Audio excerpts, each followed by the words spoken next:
So Gafoor గారు, CPM నేత గఫూర్ గారు మనతో పాటు ఉన్నారు. గఫూర్ గారు ఏమంటారు? ఇప్పుడు 3 నెలల సమయం ఇవ్వాలా వద్దా? మీ పార్టీ స్టాండ్ మీకు మిగతా పెద్దలందరికి నమస్కారం అండి.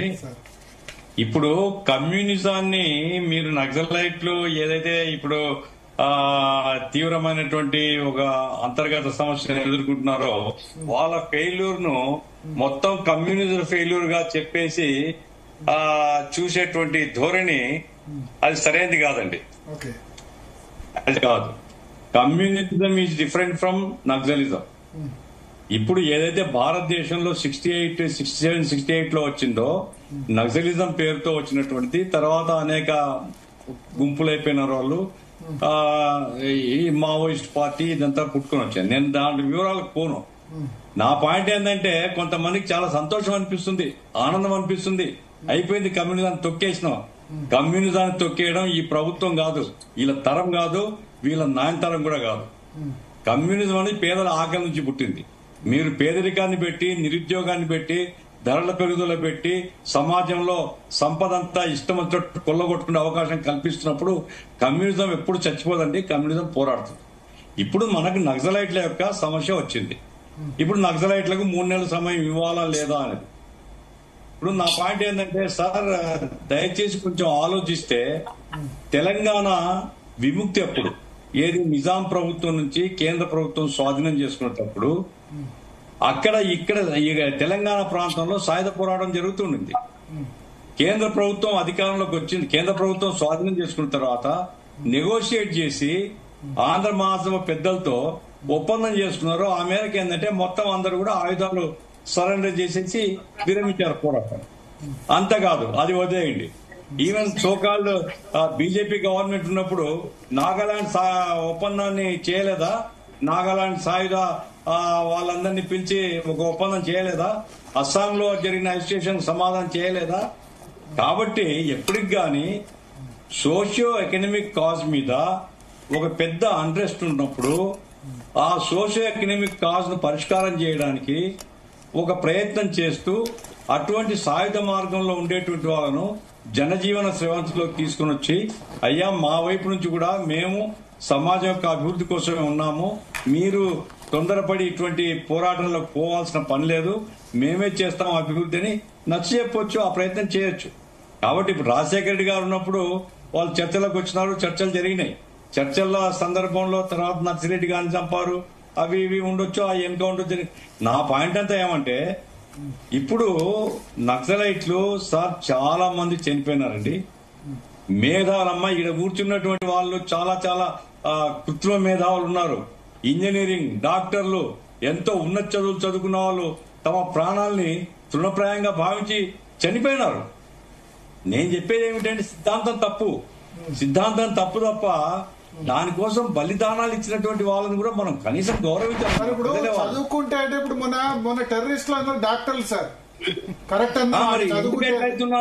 మన టెర్రరిస్టులు డాక్టర్ చదువుకున్నంత మాత్రం వాళ్ళు చేసిన పని కరెక్ట్ అని మనం అట్లా తప్పు చెప్పడం లేదు. నేను ఆ సిద్ధాంతానికి వ్యతిరేకంగా పోరాడే వాళ్ళం మేము. అవును, ఆ సిద్ధాంతం తప్పు అని చెప్పిన వాళ్ళం. తుపాకీ గొట్టంలో రాజ్యాధికారం రాదని ఒక మాత్రం వస్తుందని చెప్పిన వాళ్ళం మేము. నా పాయింట్ ఏమంటే సార్, ఇప్పుడు ఎవరే గాని సమాజంలో ఒక వర్గం లేదా ఒక తరగతి ప్రజలు ఇటువంటి అన్రెస్ట్ వస్తున్నప్పుడు వాళ్ళు తప్పు మార్గంలో పోతున్నారు అనుకున్నా వాళ్ళతో మాట్లాడడం అనేటువంటిది సమాజం యొక్క బాధ్యత. మన ప్రజల్ని మనం సముదాయించి దారిలోకి తీసుకొని రావాలా. ఇప్పుడు నేను ఒక క్వశ్చన్ అడుగుతా. 2009లో సిపిఎం ప్రభుత్వం వెస్ట్ బెంగాల్ అధికారులు ఉన్నప్పుడు లాల్గఢ్ లో మరి మీరు కూడా అప్పుడు చర్చలు జరపలేదు? కిషన్ జీ గుర్తునే ఉంటుంది, మల్లోజుల కోటేశ్వరరావు. కిషన్ జీ చర్చలకు రాలేదు సార్. మీరు గదాని మోకాలకు అందరికీ అడుగుతున్న క్వశ్చన్, కిషన్ జీకి అప్పుడు చర్చలకు వచ్చింటే మేము చర్చలు జరిపిండే వాళ్ళము. కిషన్ జీ చర్చలకు రాలేదు. కిషన్ జీ కాంగ్రెస్ తో బీజేపీతో కుమ్మక్కైపోయి అక్కడ తిరుగుబాటు చేస్తాను మా ప్రభుత్వం పోయింది. మాకేం బాధ లేదు. మా ప్రభుత్వం పోయింది, ప్రజలు బాధపడడం లేదు. నా పాయింట్ ఏమిటంటే 1100 మంది కార్యకర్తలు వెస్ట్ బెంగాల్లో మా కార్యకర్తలు చనిపోయినారు, తెలంగాణలో మా కార్యకర్తలు నక్సలైట్ చేతుల్లో చనిపోయినారు, ఆంధ్రాలో మా కార్యకర్తలు నక్సలైట్ చేతుల్లో చనిపోయినారు. అయినా నేను చెప్పేది ఏమిటంటే దారి తప్పిన వాళ్ళను దారిలోకి తీసుకొని రావడం కోసం ఏదైనా మార్గం ఉంటే ప్రయత్నించడం మంచిది. వాళ్ళు అఫీషియల్ గా రాసినారు లేదో నాకు తెలియదు. ఇప్పుడు వాళ్ళు ఏమంటున్నారు, మీరు కూంబింగ్ ఆపేయండి అంటున్నారు. మీరు అడగవచ్చు, అంటే మీరంటే గవర్నమెంట్, అయ్యా మీరు యాక్షన్స్ ఆపేయండి.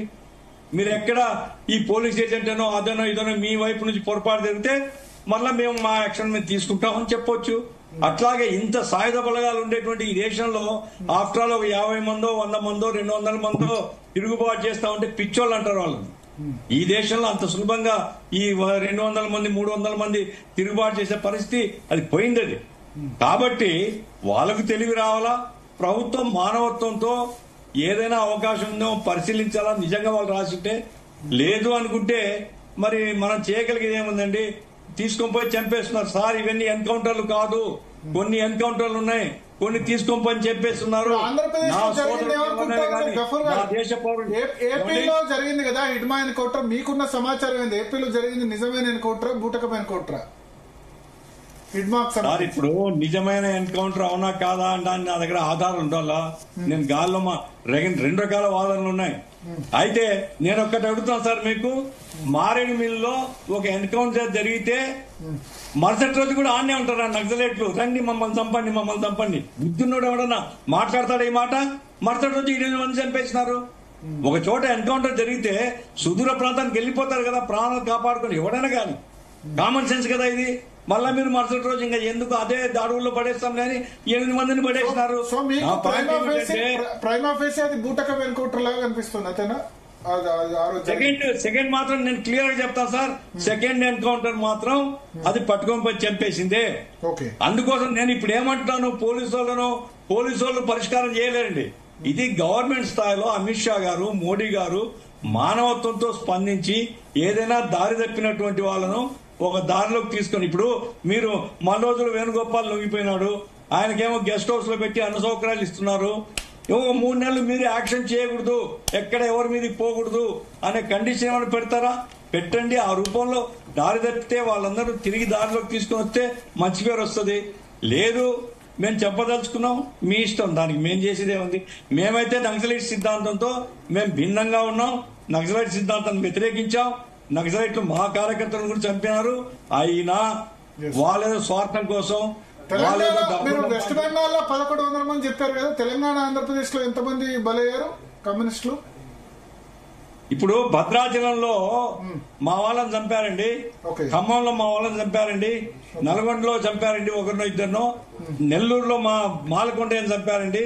తర్వాత అతను మన్సూర్ అతన్ని చంపారు, మన్సూర్ అనుకుంటాను, ఇంజనీరింగ్ అతన్ని చంపారండి. ఇవన్నీ చెప్పుకుంటే పేర్లు చాలా ఉన్నాయి. నేను వాళ్ళ మీద చంపినారు కాబట్టి చాలా ఇంట్రెస్టింగ్ చెప్పారు. ఎందుకంటే మీరు కొత్త పాయింట్ చెప్పారు, వెస్ట్ బెంగాల్ లో 1100 మంది కార్యకర్తలు చంపారనే కొత్త పాయింట్. చాలా మందికి అది 1100 మంది చంపారు సార్, లెక్కలు మా దగ్గర. అప్పుడు తృణమూల్ కాంగ్రెస్ సపోర్ట్ చేసిందా? మమతా బెనర్జీ నక్సలైట్ సపోర్ట్ చేసింది కదా అప్పుడు. మమతా బెనర్జీ వినపడ్డలేదు సార్. మమతా బెనర్జీ అప్పుడు కిషన్ జీకి సపోర్ట్ చేసింది కదా అప్పుడు. కిషన్ జీ మమతా బెనర్జీ సపోర్ట్ చేశారు, మమతా బెనర్జీ కిషన్ జీ సపోర్ట్ చేసింది. అదంతా ఇప్పుడు నక్సలైట్లు తర్వాత చాలా చెడిపోయినారు, వేరే సంగతి. నేను దాంట్లోకి పోవడం లేదు, వాళ్ళ మంచెడ్డల గురించి చర్చ కాదు ఇక్కడ.